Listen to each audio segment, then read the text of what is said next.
Kan dulu bikin nama-nama buat kalau gambar Ya, di jalan nama gitu, panggung gitu lah nama ya. di jalan gitu, terus pas udah mulai gambarnya udah mulai berkurang, terus lebih ke musik, lebih ke hip hop, terus dibawalah terus sekarang lah pakai nama Paus aja kan. Paus kan apa ya, cakar kan artinya. Yeah. Kayak terus tapi pikir aku DJ terus Paus kayak cakar, scratch itu maksud juga udah tak pakai aja. Seperti itu. Sebelum menonton video ini, jangan lupa subscribe untuk mendapatkan notifikasi ya. Oke, kembali lagi di Pace Bersambat. Yo, what's up? Kali ini akhirnya setelah lama nggak ngonten, akhirnya bertemu lagi di sini dan masih membahas tentang hip hop. Yo. Dan di sini ada Mas yang lebih dikenal oleh Mas Paus ya kan. Coba kenalkan dulu Mas, aslinya halo. siapa sih sebenarnya nama aslinya? Oke, halo, selamat malam. Malam ya? Malam aja ya? Iya, malam serade boleh. Oke, halo, aku Ipras Herbudi namaku sih. Cuma nggak tahu kenapa seneng pakai nama Paus. Wah. Terus tak kasih belakang embel-embel 37. Wih, tapi nama aslinya Ipras. Ipras. Ipras. Pakai Paus ya jadi ya. Itu awal mulanya gimana Mas? Kalau Paus tuh sebenarnya lebih ke ini sih. Dulu aku tuh ikut maksudnya gabung sama teman-teman graffiti di Wijilan kan, di WRC terus. Oke. Kan dulu bikin nama-nama buat kalau gambar Ya, di jalan nama gitu, panggung gitu lah nama ya. di jalan gitu, terus pas udah mulai gambarnya udah mulai berkurang, terus lebih ke musik, lebih ke hip hop, terus dibawalah terus sekarang lah pakai nama Paus aja kan. Paus kan apa ya, cakar kan artinya. Kayak terus tapi pikir aku DJ terus Paus kayak cakar, scratch itu maksud juga udah tak pakai aja. Seperti itu. Gokil emang. Jadi kalau pas di graffiti cuma Paus aja. Kalau pas di hip hop tambah 37. 37. Nah, ini dengar-dengar juga sebelum turun di skena hip hop yang emang sekarang akhirnya nge-DJ, DJ hip hop lah ya. Nah, dulunya seorang penggambar nih. Ya, sempat 2000 berapa? 2005, 2006, 2007 tuh sempat gabung sama teman-teman Wijilan di USC. Terus akhirnya sebenarnya ke hip hop juga karena teman-teman lingkupnya situ juga ya. Pertama tuh bikin grup hip hop tuh sama itu Love It Love, Tawazun. Terus di situ ada beberapa teman-teman, ada Beat Bandit, ada Beat Bandit itu punya nyamuk. Punya nyamuk. Sama Notes itu, terus ada beberapa sih teman-teman di situ. Terus akhirnya nge-rap sih, aku awalnya nge-rap dulu, terus pas udah jalan gitu kok ternyata kok di hip hop di Jogja kok dulu ya tahun 2007-an 2008 gitu DJ itu masih kurang, masih bahkan nggak ada, maksudnya yang mau turun ke skena underground gitu tuh jarang gitu. Terus akhirnya aku kayaknya skill nge-rap juga nggak oke banget tuh, nggak begitu tinggi lah ya. Udah lah, abis itu udah aku DJ aja, yang jelas gak ada saingannya saat itu. Terus masih dikit lah ya. Masih dikit, terus maksudnya di skena underground ya. Terus akhirnya DJ aja, terus malah kesenangan sampai sekarang. Terus awalnya dulu kan di Tawazun juga. Itu dulu di situ masih berpikiran untuk jadi rapper. Ya kalau di Tawazun memang bertiga kan rapper semua tuh. Ada Love It Love, aku sama Murph. Berarti dulu masih belum ada DJ. Dia dulu masih pakai dulu pertama dulu ya? Cuma mereka mainnya pakai CD. Jadi kayak numpang ngeplaynya ya di operator. Jadi operator tuh kalau zaman dulu di mixer tuh pasti dia punya flash disk sendiri atau CD. Belum ada flash disk, masih CD player gitu. Jadi mainnya pakai remote, terus nomor berapa gitu. Track 3 dipilih, track 3. Jadi nggak bisa langsung yang sekarang langsung intro masuk langsung masuk gitu udah keren banget. Dulu nggak bisa, dulu harus nunggu operatornya ngeh gitu, nomor 4, nah di play baru main gitu. Jadi ya perjuangannya kayak gitu. Sekarang udah mulai yuk DJ play langsung sekarang. Kalau dulu enggak gitu. Sebuah proses yang panjang ya. Gitu, ya benar.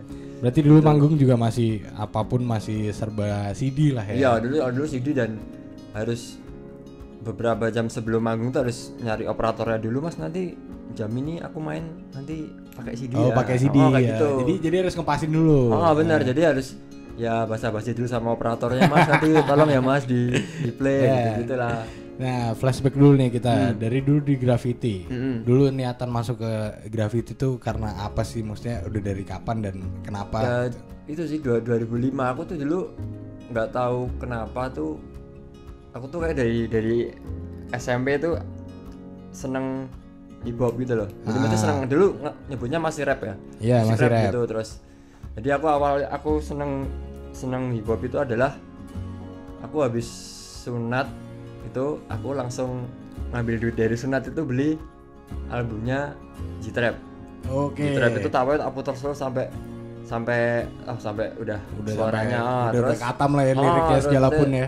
Akhirnya terus habis itu aku mikir kalau bikin musik pengen banget punya grup hip hop, maksudnya pengen nge-rap lah dan mikirnya wah nge-rap tuh gimana ya cara bikin musiknya ya, maksudnya kan kayak kalau didengerin kan ada suara drumnya, ada suara bass, gitar dan sebagainya, terus masa aku harus ngajak teman-teman istilahnya ngajak teman-teman musisi buat ngerekam, terus habis itu tak pikir buat nge-rap, terus aku sendiri solo gitu kan, maksudnya aku jadi mikir oh gimana ya, maksud aku harus ngajak mereka, terus tapi pas udah jadi lagunya terus yang manggung aku sendiri gitu. Terus akhirnya aku terus kayaknya susah juga ya, terus aku masuknya ke bikin band hardcore. Oh, band hardcore dulu malahan. Aku punya band hardcore tahun 98-an. Namanya apa tuh? No Front dulu. Oh, oke. No Front itu hardcore, terus tapi aku bawainnya yang hardcore tapi yang musiknya nge-rap, yang MC-nya nge-rap. Jadi kayak Rocky Dog, Yohansat gitu-gitu. Terus pokoknya aku harus ada istilahnya harus ada tetap ada nge-rapnya lah ya. pengen tetap bisa nge-rap tapi formatnya band hardcore gitu. Terus sambil jalan pas ketemu sama teman-teman 2005 itu di 2005 2007 itu ketemu sama anak-anak URC. Terus mereka ternyata ada yang bisa Fruity Loop namanya. Jadi iya. Wah, ini kalau hip hop bikin musik pakai ini jebret gitu. Apa softwarenya Fruity Loop bla bla bla gitu sih. Akhirnya belajar, terus mulai download, terus belajar, terus sambil ngelihat tutorial kan. Aku dulu 2005 2006 itu aku jadi operator warnet. Wah, jadi kayak, belajar sendiri di warnet kayak nyari downloadan YouTube yang tutorial tuh gampang, nyari software gampang, nyari sampel-sampel lumayan lah.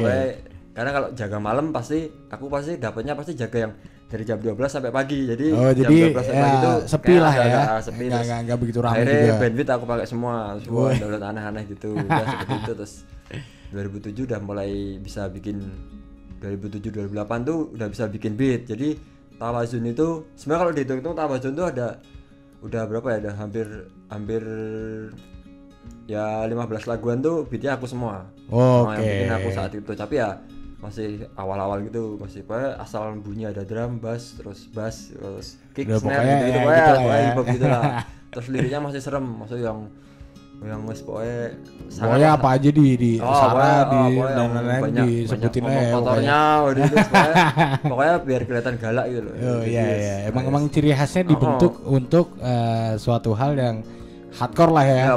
Yang gagah-gagahan gitu lah pokoknya. Tapi ya kalau Tawazun dulu sih gagah-gagahan, tapi tetap lebih ke sekitar sih. Jadi kayak ngomongin misalnya keresahan gitu gambar di jalan terus diberhentiin polisi gitu. Jadi lebih kayak gitu. Terus ntar ngomongin blok-blokan gambar gitu. Jadi kayak nyiapin apa aja yang harus siapin nggak mau gambar, jadi lebih ke seperti itu sih. Sampai bikin URC Atom juga, jadi kayak bikin atomnya URC gitu. Jadi teman-teman yang ada di Tawazun ini teman-teman yang emang dulunya gambar juga. Wah, gila, gokil berarti ya. Emang teman-teman kayaknya lingkupnya situ-situ aja ya. Iya Mas, saya Jogja. Ya itulah.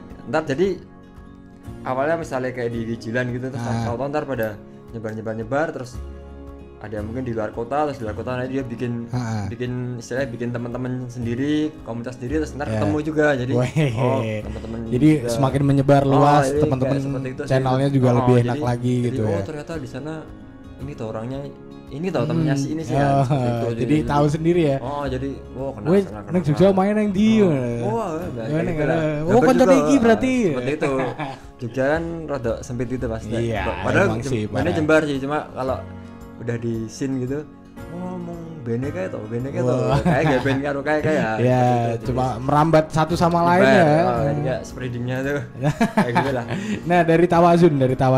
Nah, akhirnya kan berarti udah jadi berapa album nih di Kalau Tawazun tuh dulu ada demonya tuh 7 lagu, terus habis itu ada lagi tuh sekitar 5 atau 6 terus kemarin sih 2000 berapa ya 2018an tuh kita dapat, jadi tinggal aku berdua, aku sama Love It Love. Tahu-tahu dapat kenalan orang Amerika. Waduh. Orang Amerika, terus dia ternyata bikin beat. Terus awalnya ngubungin aku, terus aku baru nih dari di Jogja, dia istrinya orang Jogja. Terus ngobrol-ngobrol senang musik, terus kamu main ke rumahku gitu. Terus aku ada alat recording sih, kalau kamu mau recording aja. Terus aku mikirnya wah nah aku dewe kok nge-rap ya ora gitu ya. Akhirnya aku ngajakin Love It lagi, terus itu jadi 5 lagu. Terus 5 lagu tuh selama seminggu karena dikejar, dia tuh mau pulang ke Amerika. Karena dia tuh di sini cuma menikah, terus habis itu dia pulang ke Amerika, terus rencananya dia kerja, ngajak istrinya bawa ke sana. Tapi pas dia pulang ke sana tuh dihubungi nggak bisa, jadi 5 lagu tuh cuma MP3 tok. Kalau mau main juga nggak bisa, nggak ada minus dan sebagainya. Jadi ya udah kayak akhirnya masuk file tok, nggak jadi apa-apa. Ya. Bisa nge-rap punya lagu baru 5, tapi habis itu kalau mau mentas nggak mau, nggak ada minus banyak. Bingung lah, sama aja. Tapi Tawazun ini mau dilanjutin nggak tahun ini? Maksudnya Tawazun tuh lanjut terus sih, cuma nggak tahu kapan. Maksudnya kalau si Love It Love lagi slow ya, yuk nge-rap nah, ya yuk nge-rap gitu. Cuma Oke, kita lanjut, Mas. Siap. Jadi setelah Tawazun kan akhirnya dirimu ikut lagi sama salah satu band grup hip hop juga ya. Namanya Enoka. Nah, aku mengikutimu dari Enoka nih. Ini dulu sering-seringnya saya mengikuti acara di JNM. Siapa? Dan pasti ada nama Enoka pasti paling rame. Itu dulu sampai sempat Sabtu Minggu. Iya, Sabtu pasti kalau Sabtu gila parah. Malam Minggu tuh nek jenenge acara mesti kudu ning JNM. Iya, bener. Gak ada tempat lain buat band-bandan selain JNM ya dulu ya. Cibigibi lah. Jogja loh. Iya, dulu terbitnya Kim Cil Jahat juga di situ. Oh iya benar. Dengan clothingnya. Iya. Kim Cil Jahat pertama kali juga JNM kan. Akhirnya gede juga sampai beberapa tahun ini. Nah, dulu di Enoka juga sebagai rapper. Enggak, aku di Enoka udah total DJ aku. Langsung DJ. Jadi kayak sebenarnya di Enoka tuh lebih ke tandanya kalau aku udah nggak nge-rap lagi gitu. Udah lebih total ke DJ. Jadi aku kayak di Enoka tuh ya awal aku pertama belajar DJ, terus ya pengalaman beli alat-alat yang dari awal banget sampai ya itu di Enoka. Jadi jadi kisah perjalanan lebih banyak di Enoka. Jadi kalau di Enoka tuh lebih ke kisah perjalanan di DJ. Jadi kayak bahkan di Enoka tuh kayak ya yang bikin aku sampai sekarang, maksudnya terus sampai sekarang masih DJ dan sebagainya. Terus bahkan DJ sekarang ya hampir jadi apa ya, urepku yang DJ gitu. Seperti itu. Nah, terus berarti dulu belajar pertama kali di Enoka. Nah, di Enoka itu dulu belajarnya itu ikut salah satu aku dulu atau otodidak? Jadi ceritaku tuh adalah aku tuh dulu pas awal-awal pengen DJ terus sama Enoka itu aku masih kerja. Jadi aku dulu kerja di produksi iklan. Jadi kalau ada iklan di Jogja terus pasti sering masuk ke aku. Jadi terus belum nikah. Terus tapi ada uang, cuma terus bingung aku kalau sekolah duitnya cukup. Jadi duitnya tuh ngepas buat sekolah atau buat beli alat. Jadi kalau aku sekolah tapi di rumah nggak ngapa-ngapain, aku takutnya lupa. Akhirnya terus aku beli alat aja. Aku beli alat terus sekolah lah dari YouTube lah, aku terus ngikuti tutorial banyak gitu. Akhirnya terus ya udah lebih ke otodidak aku. Nah, pas udah sering main baru ketemu teman-teman DJ yang beneran, kayak ketemu Kateraci, ketemu Ivan Kronik gitu, baru sharing ngobrol, yang bener tuh kayak gini. Jadi jadi aku awal di Enoka tuh nekat. Jadi maksudnya aku asal bisa gitu, aku manggung gitu. Jadi soalnya saat itu belum ada saingannya, bener-bener belum ada saing. Jadi pengalaman di Enoka tuh di Jogja tuh kayak ya selain yang udah gede kayak Kontra kayak Jahanam gitu terus masa mereka udah pada pakai DJ, cuma kan kalau yang di underground dulu Enoka yang pertama. Jadi aku tuh ngalami banget manggung bawa turntable, bawa meja, bawa koper mixer tuh ada yang ngerasa nih ameh manggung apa ameh pindah rumah gitu. Seperti itu.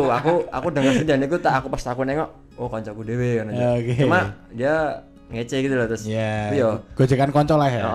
Cuma yo aku terus ya kowe mau rasa kowe misalnya kowe tetep neng dalan iki terus jadi di grup bebop ya kowe rasa kowe bakal sampai ternyata beneran sampai sekarang yo masih banyak orang Mas tuku mejane ndi tuku ya kowe ngerasa kayak dhewe ya seperti itu. Jadi aku ya karena orang tidak pada dasarnya orang kebanyakan tidak melihat prosesnya gimana. Ya mungkin seperti itu ya. Jadi aku sih ya aku sih ngerasa kebiyen jadi potok kiwa ngono kae. Kan kali turntable kiwa sakjane nggawa enteng sakjane abot seperti itu. Jadi pengalaman sih lebih ke seperti itu sih. Orang dulu ngopo ya ngeband dadak nggowo. Tapi ya dari itu juga Enoka saat itu jadi memang lebih istilahnya kayak mau lebih dipandang gitu lebih dipandang. Ki hip hop tenan ki ono di sini, ono skrete terus manggungnya wis profesional gitu kayak kita mic udah bawa sendiri terus kudu cek sound dan sebagainya, meja bawa sendiri terus kalian nggak mau diganggu sama grup lain kayak gitu. Zaman dulu kita udah kayak gitu Enoka. Jadi ya mungkin karena itu juga sih Enoka jadi terus sering manggung dan saat itu masih murah Mas Enoka. Jadi ya, main yo piro main kok kocok lah ya pira kok JNM gitu ya. Jadi subuh main terus. Sabtu JNM, Minggu ning luar kota, Sabtu JNM ning luar kota seperti itu. Gila emang parah. Terus akhirnya kan dirimu juga di Enoka berarti udah rilis berapa album nih? Kalau Enoka tuh album baru satu sih. Baru satu. Albumnya Frasa Klausa. Terus habis album Frasa Klausa itu kita tuh kebanyakan manggung tur gitu. Jadi terus kayak lupa jadi lupa kayak kita masih nikmat dengan manggung terus luar kota, senang di jalan gitu. Jadi kayak bahkan kayak video klip pun kita lupa bikin gitu loh. Kayak Frasa Klausa tuh baru kemarin kan keluarnya. Nah, itu tuh kayak jadi kayak Frasa Klausa kemarin tuh video klipnya kayak pelunasan utang gitu sih. Kita benar-benar terkenal dari Frasa Klausa tapi kita lupa nggak ngapa-ngapain Frasa Klausa gitu loh. Iya benar. Jadi terlalu sibuk dengan manggung tapi digitalnya dilupain gitu. Orang-orang pengen dengerin jadi bingung. Terus akhirnya yaudah kita bikin video klip Frasa Klausa barengan sama jadi kita yang formasi yang sekarang ini formasi reunian sih. Iya sempat. habis Gori keluar terus habis Gori keluar itu terus ganti Dallas kan sama Tama. Nah terus Dallas keluar tinggal berdua tuh sama Tama sama Rotten. Nah terus si Gori masuk lagi. Berarti format reunion bener lama ya? Nih yang ini format lama terus Tama jadi shooter. Keren. Total ada berapa sih Enoka? Enoka 4 orang. 4 orang ya? Udah termasuk dirimu? Dua rapper, 1 shooter, 1 DJ.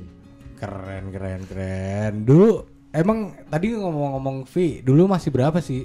Masih zaman-zaman JNM tuh. Dulu tuh pokoknya apa ya? 750 sampai 1 juta gas dulu tuh. Oh gitu ya, dibagi berempat ya. Tapi dulu kita lebih ke kasih. Jadi kayak dibikin kas terus buat.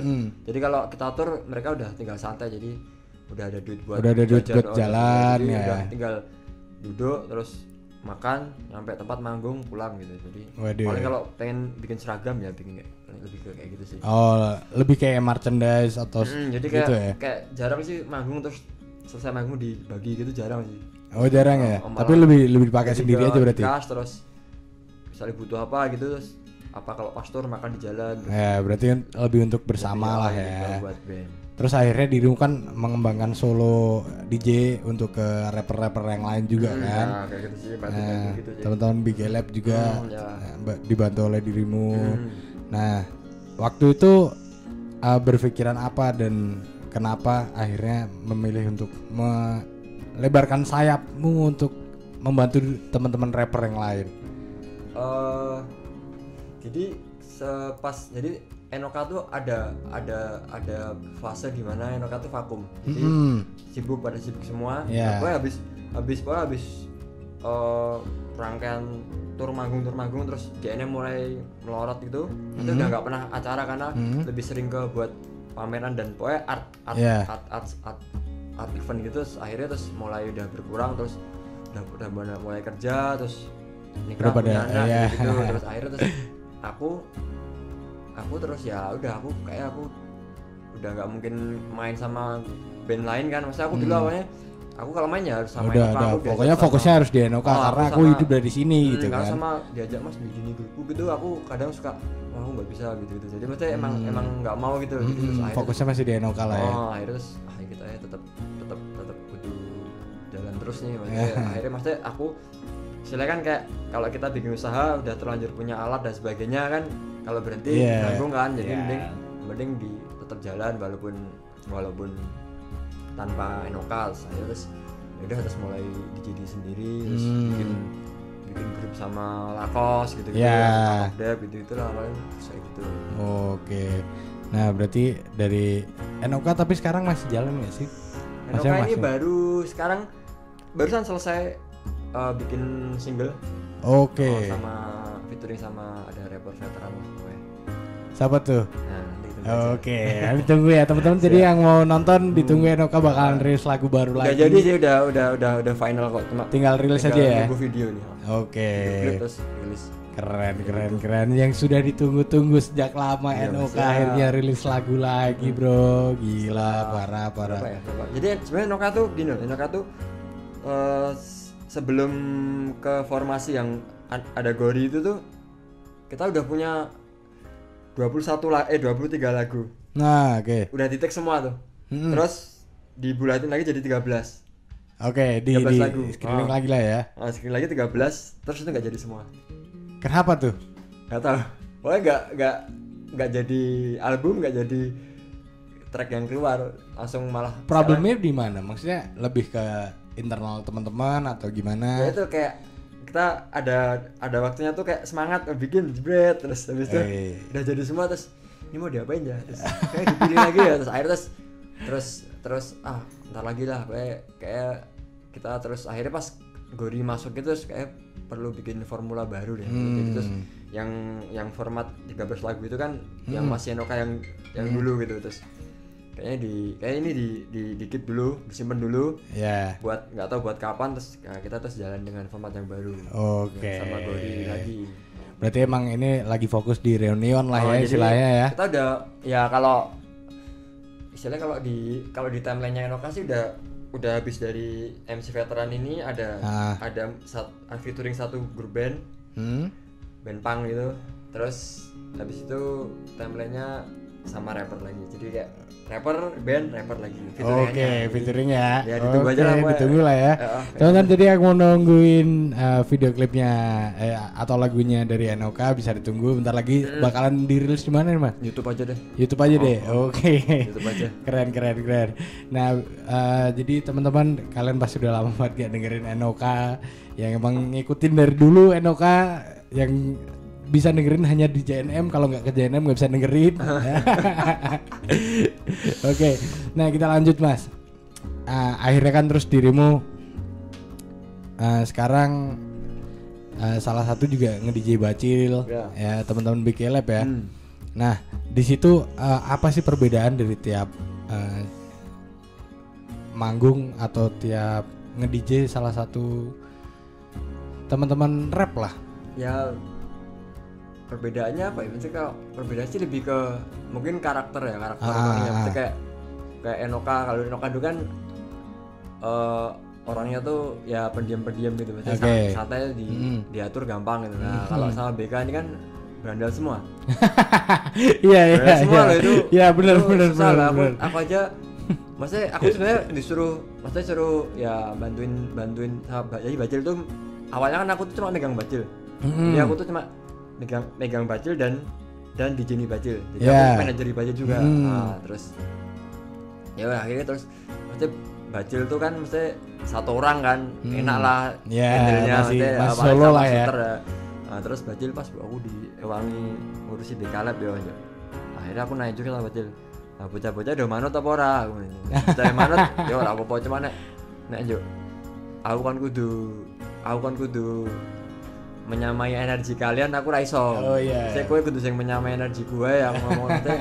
Aku ra yo kan ngetutke kowe sing do seneng-seneng, maksudnya ya maksudnya enggak bukannya seneng-seneng yang gimana cuma ya kan cuma belum terlalu fokus lah ya. Dia untuk di hip hop mereka semangat, mereka udah 100% total, cuma kan mereka lebih seneng kemana-mananya tuh loh, jadi lebih seneng main-mainnya lah ya. Jadi ya tapi mereka kalau udah manggung total sih, maksudnya total ya, totalitas lah ya. Dia udah maksudnya secara produksi pun mereka udah serius, jadi kalau misalnya harus timeline-nya harus produksi hari ini ya udah mereka produksi. Oh, tertib lah ya kalau bagian gitu-gitu lah. Lebih tertib dari maksudnya sekarang udah better banget, udah kayak awal-awal dulu ya. Itu kan mungkin berandal, ya, talent dan sebagainya. Kalau salah satunya ya, jadi aku syarat tuh ya kalau manggung profesional, maksudnya aku males sih kalau misalnya terus manggung sampai naik dewe. Oh, sampai naik dewe aku ya wes aku ya sampai naik dewe misalnya kon di sini aku Bali ya iso wae aku seperti. Jadi maksudnya kayak biar ada keterikatan sing ada tanggung jawabnya gitu loh. Aku tanggung jawabku kayak gini, kamu juga tanggung jawabmu kayak apa gitu sih. Iya makanya salah satu orang di situ namanya bajingan kecil kan dulu ya, kan juga. Karena udah bapak kecil sekarang. Iya udah bapak kecil sekarang udah ganti. Gak pakai kil juga. Kilnya udah dihilangin kan. Iya. Seperti itu. Terus menurut pandanganmu DJ yang emang ngiringin hip hop sama DJ yang biasa di klub itu menurutmu lebih susah yang mana? Atau dirimu udah pernah turun di DJ yang emang? Aku dari dulu belum pernah reguler sih. Reguleran belum pernah. Jadi aku lebih ke event.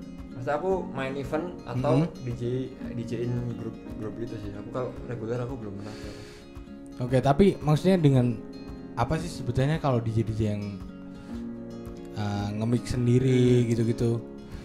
Ya ini kalau setahu sih ya, karena kan aku belum pernah sekolah. Sebenarnya kalau scratch tuh malah levelnya habis mereka selesai semua mixing dan sebagainya baru masuk ke shred. Jadi sebenarnya kalau di sekolah DJ itu setahuku scratch tuh paling akhir dan belum tentu orang pasti terus udah selesai masih naik kelas bla bla bla terus terakhir scratch tuh jarang gitu loh. Jadi kayak dulu kalau nggak salah tuh sering ngobrol sama Aping gitu kan.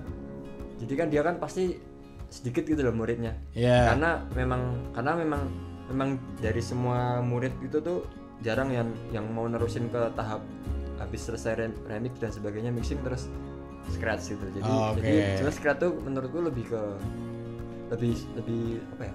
Paling tinggi lah ya itu ya, paling bisa tingkat kesulitannya gitu ya. Karena kan lebih ke teknik kan, lebih ke tekniknya. Oke.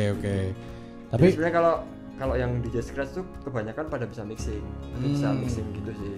Yang udah bisa scratch pasti bisa mixing. Pasti bisa mixing karena kan kalau di scratch kan kita ngitung beat kan, beat mana ngepasin drum, ngepasin kick terus. Karena kan kalau scratch kan harus pas kicknya. Oh iya, oke. Harus temponya pas itu lah. Kalau yang bisa scratch tuh otomatis dia udah bisa mixing. Oke.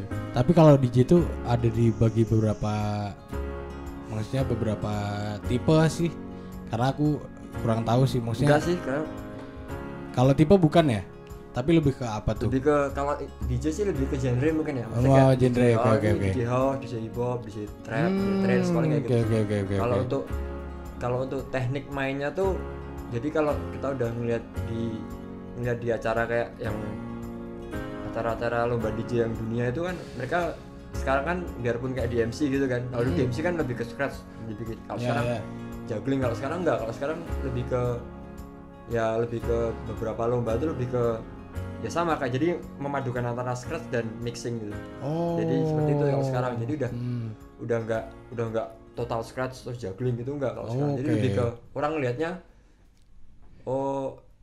dia bisa nggak bawa crowd jingkrak gitu. Iya, lebih ke bawa crowd gimana naikin crowd yang emang cuma ini lagi titik naiknya nih gitu. Ya, jadi tapi beberapa DJ hip hop yang scratch sekarang juga mainnya udah banyak yang mixing scratch terus nanti live pakai drum gitu juga sih. Tapi dirimu pernah ikut ke enggak ya kompetisi DJ gitu ya? Enggak pede. Bener enggak pede. Saya aku kadang-kadang lihat video-video yang submit tuh wah kok mainnya sangat-sangat ya. Aku ngene-ngene wae. Kalau kata orang-orang sekarang insecure ya. Langsung enggak udah. Langsung mundur sendiri. Langsung mundur teratur. Terus kalau dari dirimu sendiri, dirimu mau nggak reguleran gitu kira-kira? Ada berpikiran menuju ke sana nggak? Ya mungkin kalau selama dari tempatnya itu mau ngikutin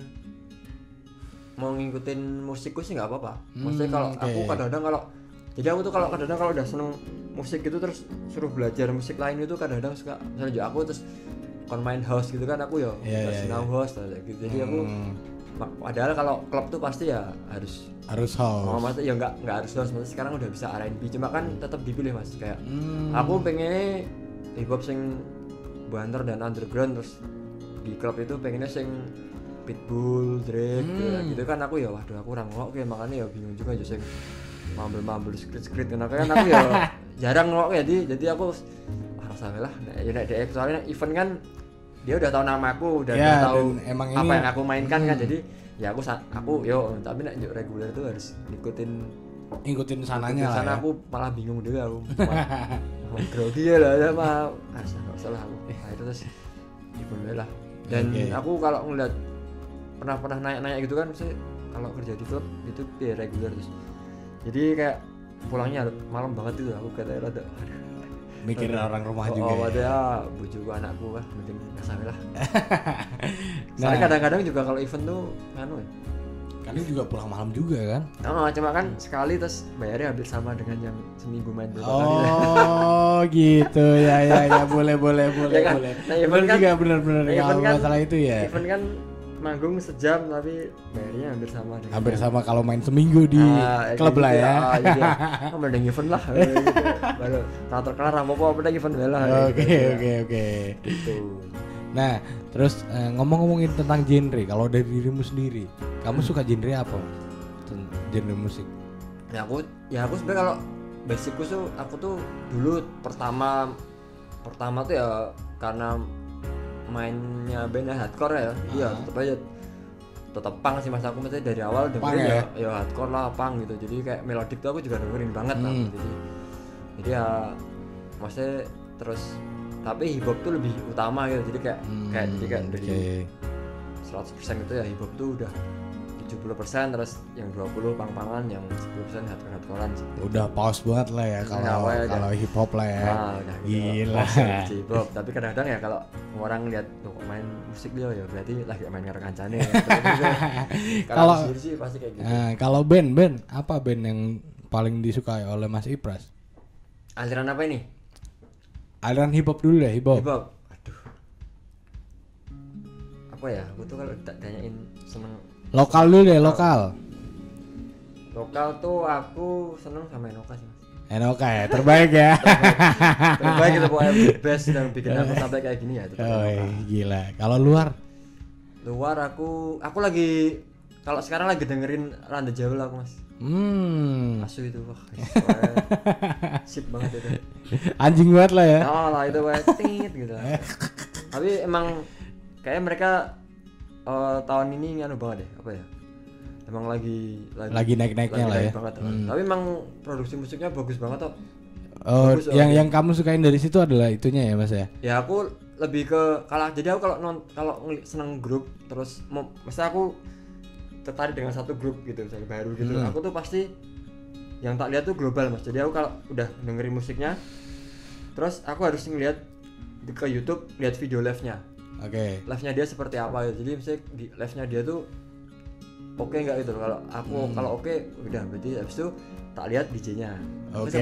Jadi aku pasti aku tuh DJ tuh survei dari satu ke satu lainnya ya. Oh RTJ ini bagus nih terus live-nya dia sama DJ siapa terus abis itu aku kulik DJ-nya RTJ ternyata ini ya. Ikutin ya. Jadi aku kayak gitu sih alurku seneng sama sesuatu tuh kayak gitu. Oke. Harus ngulik dulu sesuatu yang ada di situ apa aja. Dulu, terus, wah ini menarik terus habis itu lihat orangnya buka di Google gitu orangnya ini terus ngeliat live-nya habis itu aku pasti kayak gitu. Jadi kalau ada orang ngomong musiknya bagus kalau kalau live-nya jelek aku kayak nggak begitu suka sih. Tapi kalau hip-hop masa kini yang emang lagi dengerin orang-orang gitu, contohnya kayak apa ya? Mungkin Drake atau Enggak begitu. Enggak begitu suka ya itu ya. Aku malah dengerin BTS ya. Wah. Gara-gara bojoku. Bojoku karo anakku. Aduh, dengerinnya malah Korea ya. BTS tapi ternyata di satu sisi mereka produksinya juga bagus loh. Ya, kalau ngambil dari sisi itunya emang bagus lah ya. Bagus sih, cuma ya itu aku. Ya emang gue dengerin di rumah. Tapi tetap rada jauh sih kalau yang baru tak dengerin terus ini. Oke. Nah, kalau dari genre yang lainnya, aku baru dengerin High Standard. Oke. Sama Denny Caknan. Waduh, gokil. Lost Doll. Jadi aku tuh kayak, jadi kan aku kan sekarang kegiatanku adalah kan karena nggak ada band-bandan aku tuh jahit. Jahit masker, jahit topi dan sebagainya. Jadi kalau lagi jahit tuh dengerin Denny Caknan, dengerin Gwen Waton, dengerin Fatma bilang tuh buat kerja enak banget. Jadi slow gitu. Emang. Jadi ya wes aku, jadi emang itu sekarang aku sampai di Spotify aku bikin playlist itu. Jadi kalau playlist buat kerja itu lagi kerjanya konsen gitu aku pasti dengerin. Waduh, ternyata kesukaan kita sama ya. Kalau bekerja sama. Kalau kerja tetap kalau butuh konsentrasi tetap harus dangdut. Dangdut teman-teman. Yeah. Gitu. Aku juga seneng banget Mas sama namanya dangdut sebenarnya.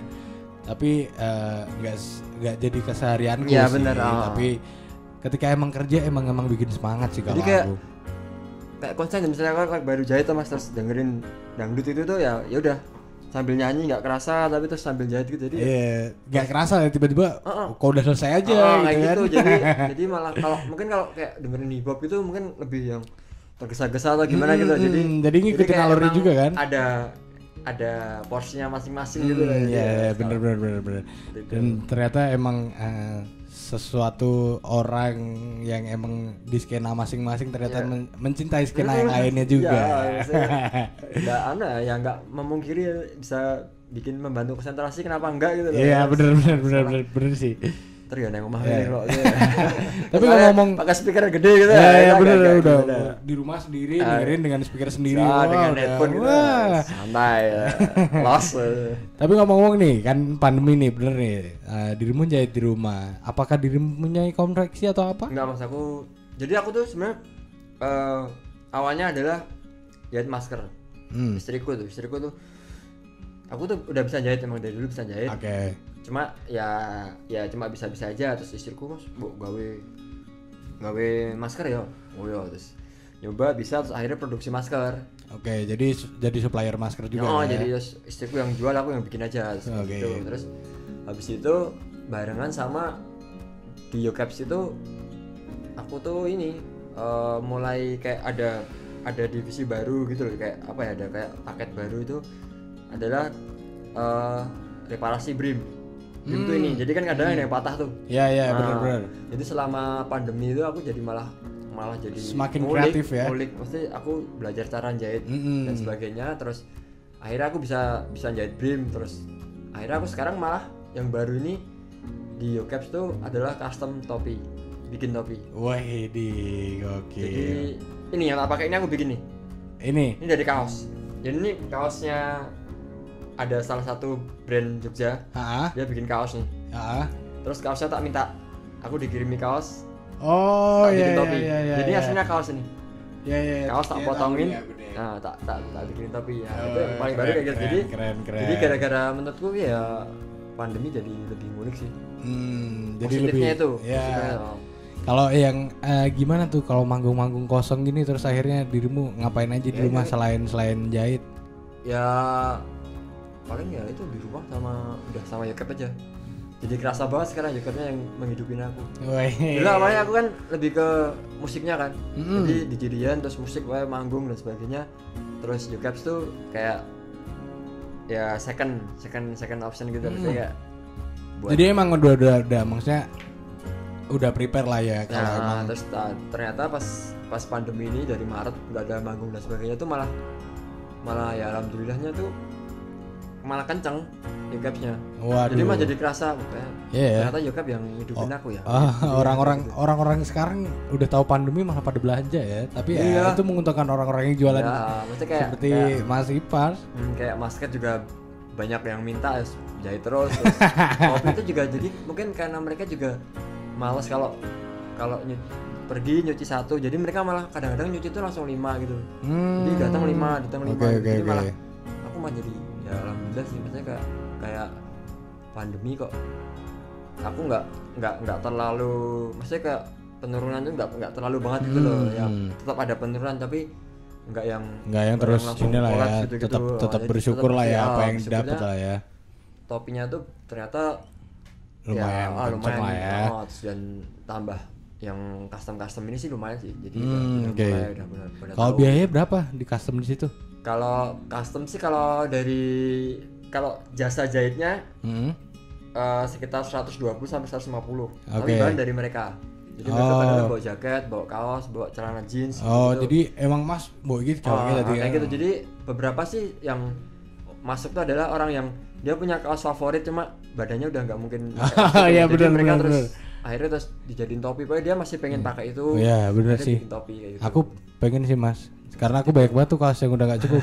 Karena saya dulu langsing tuh.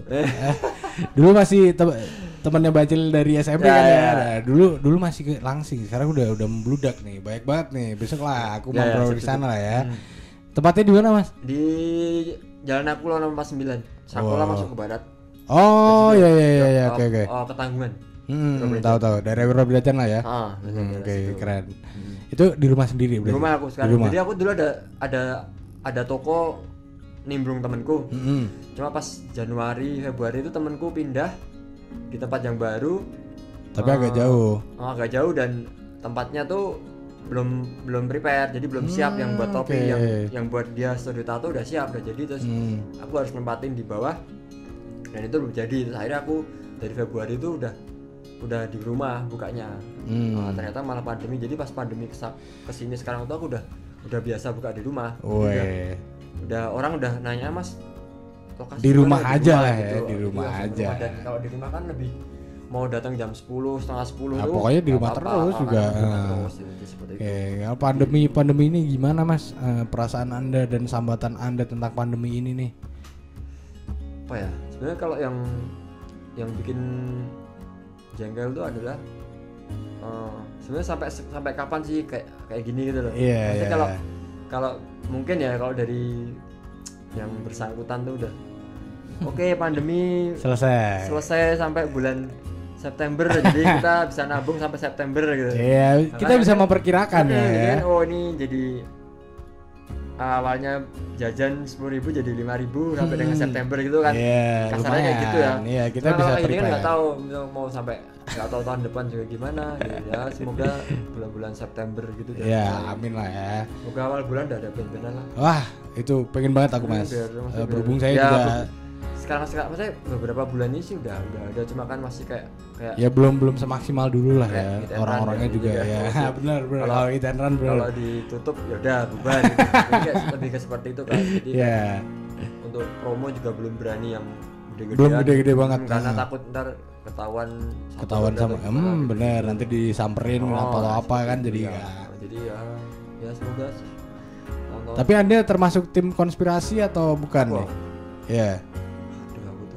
Pengikut jaring bukan Anda? Aku tim menjalani hidup apa adanya aja, yang bisa lakuin lah, yang bisa menghasilkan dilakuin gitu. Tapi percaya konspirasi nggak Mas? Kalau ini konspirasi dalam bisnis, maksudnya bukan kalau covidnya ada, cuma dalam bisnis Anda percaya tidak kalau ini emang konspirasi? Menurutku tuh dari pandangan pekerja seni lah. Apapun itu tuh bisa dibisnisin nih. Iya bener sih. Mungkin awalnya tuh nggak sengaja ya kayak emang itu kayak virus gitu ya. Tapi terus bisnisnya jadi ke buat swab test bayar berapa gitu. Mungkin lebih ke itu sih. Jadi aku sih ya pokoknya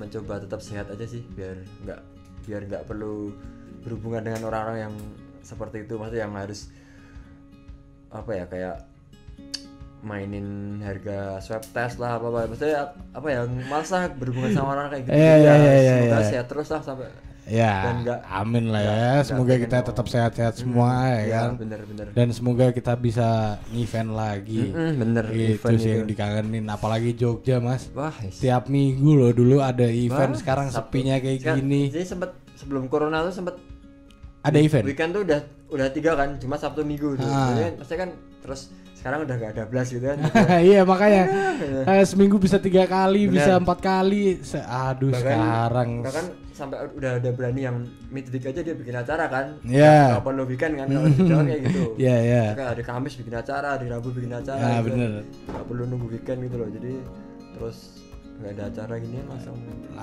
pusing udah kalau dari ini teman-teman NOK dan BKLab gimana tuh teman-teman merasakan pandemi ini yang emang tapi kalau berkarya masih kan jadi lebih ke itu aja lebih ke biar energinya lebih ke kayak NOK udah mulai ada timelinenya buat jadi misalnya bulan ini tag sama siapa terus ntar minggu depan ini ada jadwal live studio gitu jadi udah mulai kayak gitu jadi lebih ke energinya biar energinya tuh lebih habis ke biar bikin konsep aja bener jadi manggung ini kita harus gimana sih manggung live ini konsepnya kayak gimana sama jadi besok kalau udah manggung udah siap gitu kayak gitu lebih kayak gitu sih tapi ini emang nggak berhenti kan dari teman-teman dari dirimu sendiri tidak melupakan musik ini sendiri kan enggak sih aku kadang-kadang masih iseng-iseng sih bikin musik terus tak posting gitu lah tapi ini lebih ke kalau bulan-bulan sih lagi ini sih aku lagi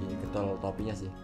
Tapi gambar juga masih. Udah enggak. Oh gambar sekarang lebih ke gambar di topi atau di gambar di PC.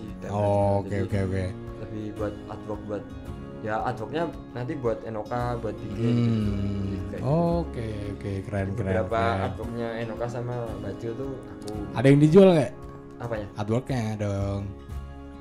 Enggak karena konsumsi pribadi aja lah ya. Ini artworknya jadi kayak buat rilisan.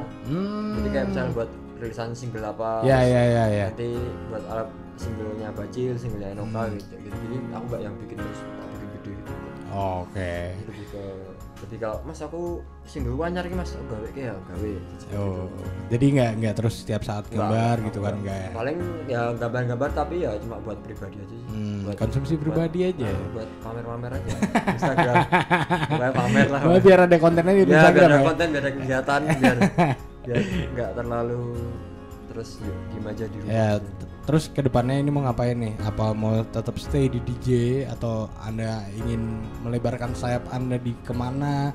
Atau mau ngelanjutin bisnis topinya? Ya ini sih aku atau pengen bikin bisnis baru? Apa ya? Belum sih kalau bisnis baru. Paling ngembangin topinya aja sih, maksudnya biar lebih apa ya lebih. Ya paling enggak lebih dikenal orang. Oke. Sama nama brandnya apa tadi? Yocap Scare. Oke. Itu cuci topi. Cuci terus custom repaint, repair sama